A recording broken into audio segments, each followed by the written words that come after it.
ഊതിക്കാച്ചി എടുക്കുക എന്ന് പറയുന്നത് പോലെ. അപ്പോൾ പിന്നീട് എന്ത് വാർത്ത അതുമായി കണക്റ്റഡ് ആയി വന്നു കഴിഞ്ഞാൽ അതിൻ്റെ ഇമ്പോർട്ടൻസ് ആദ്യം ഈ വാർത്തയുടെ ബിഹൈൻഡ് സീൻ എന്താണ് എന്നുള്ളതിനെ കുറിച്ചാണ് ഞങ്ങളൊക്കെ പിന്നീട് സ്വാഭാവികമായിട്ട് ഞാൻ പിന്നീട് ആലോചിച്ചിട്ടുള്ളത്. അയ്യോ നികേഷ് സാഗർ അങ്ങനെ പറഞ്ഞിട്ടുണ്ട്, അപ്പോൾ ഇതിന് പിന്നിൽ മറ്റെന്തെങ്കിലും ഒരു കാര്യം ഉണ്ടാവും. അപ്പോൾ അത് ആദ്യം അന്വേഷിക്കണം, അത് കഴിഞ്ഞിട്ട് മതി ഈ മുന്നിൽ നിൽക്കുന്നതല്ല വാർത്ത, പിന്നിൽ എന്തോ വാർത്തയുണ്ട് എന്ന് പറയുന്ന ഒരു ജേർണലിസ്റ്റാണ്. കാരണം സാറിന് എപ്പോഴും അത് ഭയങ്കര, ഞാൻ എപ്പോഴും കണ്ടിട്ട്, കാരണം സാറിന് ഏറ്റവും കൂടുതൽ ഹാപ്പി ആക്കുക ഒരു പുതിയ ബ്രേക്കിംഗ് വരുമ്പോഴാണ്.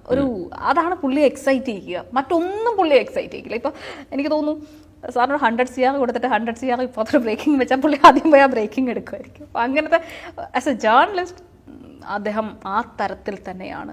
ഈ അറിയപ്പെടുന്ന ജേർണലിസ്റ്റായിട്ട് മാറുന്ന റിപ്പോർട്ടറിൽ നിന്ന് തന്നെയാണ് ഇപ്പം അത്യാവശ്യം ഒരു ആൾക്കാർക്ക് തിരിച്ചറിയുന്ന ഒരാൾ കൂടിയാണ്, അല്ലെങ്കിൽ നിലപാടുകളുടെ കാര്യത്തിൽ തിരിച്ചറിയുന്ന ഒരാളാണ്. ആ ഒരു വളർച്ച അവിടെ നിന്ന് തന്നെയാണ് നമ്മൾ സ്വന്തമാക്കുന്നത്. ആ വളർച്ചയൊരു ഗ്രാഫ് നോക്കുമ്പോൾ സത്യത്തിലൊരു ഭയങ്കര ഹാപ്പിനെസ് തോന്നാറില്ലേ ഇത് പിന്നിലോട്ടിങ്ങനെ? അയ്യോ വെരി മച്ച്. കാരണം റിപ്പോർട്ടർ എന്ന് പറയുന്ന സ്ഥാപനം എനിക്ക് ആക്ച്വലി ഞാൻ എൻ്റെ പേഴ്സണൽ ലൈഫിനേക്കാൾ കൂടുതൽ ടൈം ഇൻവെസ്റ്റ് ചെയ്തിട്ടുള്ളത് റിപ്പോർട്ടറിലാണ്. കാരണം 14 hours 24 hours ഒക്കെ വർക്ക് ചെയ്തിട്ടുണ്ട്. ഒരു morning 5 o'clock to the next morning 5 o'clock വരെയൊക്കെ വർക്ക് ചെയ്യുന്ന ഒരു സിറ്റുവേഷനൊക്കെ ഉണ്ടായിരുന്നു. അപ്പോൾ അതുകൊണ്ട് പക്ഷെ അതിൻ്റെ ആ ഒരു എഫേർട്ടിൻ്റെ കൂടി ഫലമാണ് കേട്ടോ. കാരണം ഈ പറയുന്ന ഏതെങ്കിലും തരത്തിലുള്ള ജേർണലിസ്റ്റ്, ഞാൻ വലിയ ജേർണലിസ്റ്റ് ആയെന്നൊന്നുമല്ല, ഒരു ജേർണലിസ്റ്റ് എന്നുള്ള രീതിയിൽ അടയാളപ്പെടുത്തപ്പെട്ടു എന്നുള്ളതിൻ്റെ റീസൺ അത് റിപ്പോർട്ടർ തന്നെയായിരുന്നു. പക്ഷേ അത് വേറൊരു കാര്യമെന്ന് വെച്ചാൽ റിപ്പോർട്ടർ എന്ന് പറയുന്ന പ്ലാറ്റ്ഫോം തന്ന ഫ്രീഡം കൂടി ഉണ്ടായിരുന്നു എനിക്ക്. അപ്പോൾ അതുകൊണ്ട് കൂടിയാണ് എനിക്ക് അത്തരത്തിലൊന്ന് ഞാൻ എന്നെ രേഖപ്പെടുത്താൻ, അല്ലെങ്കിൽ ഞാനെന്ന് പറയുന്ന ജേർണലിസ്റ്റിനെ കുറച്ചുകൂടി ഒന്ന് ഫ്ലറിഷ് ചെയ്യാൻ സാധിച്ചിട്ടുള്ളത് ആ കാരണങ്ങൾ കൊണ്ടൊക്കെ തന്നെയാണ്.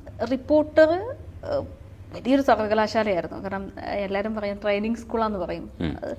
ടിപ്പിക്കൽ ട്രെയിനിങ് സ്കൂളായിരുന്നു. അതായത് നിങ്ങൾ എന്ത് നിലപാട് സ്വീകരിക്കണം, എന്ത് പറയണം, എന്തായിരിക്കണം നിങ്ങളുടെ ചിന്താഗതി, നിങ്ങളെന്ന് പറയുന്ന മാധ്യമപ്രവർത്തക അല്ലെങ്കിൽ മാധ്യമപ്രവർത്തകൻ ആർക്കൊപ്പം നിൽക്കണം എന്നുള്ളതിനെ കുറിച്ചൊക്കെ കൃത്യമായ ഗൈഡൻസ് കിട്ടുന്ന ഒരു ഏരിയ കൂടിയായിരുന്നു. അതുകൊണ്ട് ആ ഇന്റർവ്യൂവിൽ ഒരു കാര്യം കണ്ടു, ഈ PT നാസർ സാറ് ഒരു സ്ക്രിപ്റ്റ് എഴുതാൻ അത് ഒരുപാട് പ്രാവശ്യം വെട്ടിയതിനെ കുറിച്ചൊക്കെ പറഞ്ഞിട്ടുണ്ട്. അതെ, നാസറൊക്കെ ഇങ്ങനെ ഭയങ്കര കടുംപിടുത്തക്കാരനാണ്, വാശിക്കാരനായ ഒരു ജേർണലിസ്റ്റാണ്. അപ്പം ഞാനിങ്ങനെ നെൽസൺ മണ്ടേലയുടെ ഒരു ഡോക്യുമെൻ്ററി ചെയ്യുകയാണ്. അപ്പം ഡോക്യുമെൻ്ററി ചെയ്യുന്ന സമയത്ത് നെൽസൺ മണ്ടേലയുടെ ഡോക്യുമെൻ്ററി സ്ക്രിപ്റ്റ് എഴുതാൻ പറഞ്ഞു. അപ്പം എന്നെ സംബന്ധിച്ചിടത്തോളം ആങ്കറിങ് എന്നുള്ളതിനപ്പുറത്തേക്ക് ഡോക്യുമെൻ്ററീസ് ചെയ്യുക എന്നുള്ളത് വളരെ ഇഷ്ടമുള്ള കാര്യമാണ്. എനിക്ക് സ്ക്രിപ്റ്റിംഗ് ഇഷ്ടമാണ്.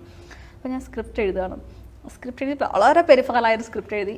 എൻ്റെ ഒരു ധാരണ ഇതൊരു മഹത്തായ ഓസ്കാർ അവാർഡ് പോലും കിട്ടാൻ ചാൻസ് ഉള്ള സ്ക്രിപ്റ്റ് എന്ന് പറഞ്ഞിട്ടുള്ള അഭിമാനം ബോധത്തോട് കൂട്ടിക്കൊണ്ട് ചിലപ്പോൾ പുള്ളി ഞാൻ നോക്കുമ്പോൾ ആദ്യം ഒരു വര വരച്ചു, പിന്നെ ചറ പറ വരയ്ക്കാൻ തുടങ്ങി, എടുത്തോണ്ട് പോകുന്നതിൻ്റെ സ്ക്രിപ്റ്റ്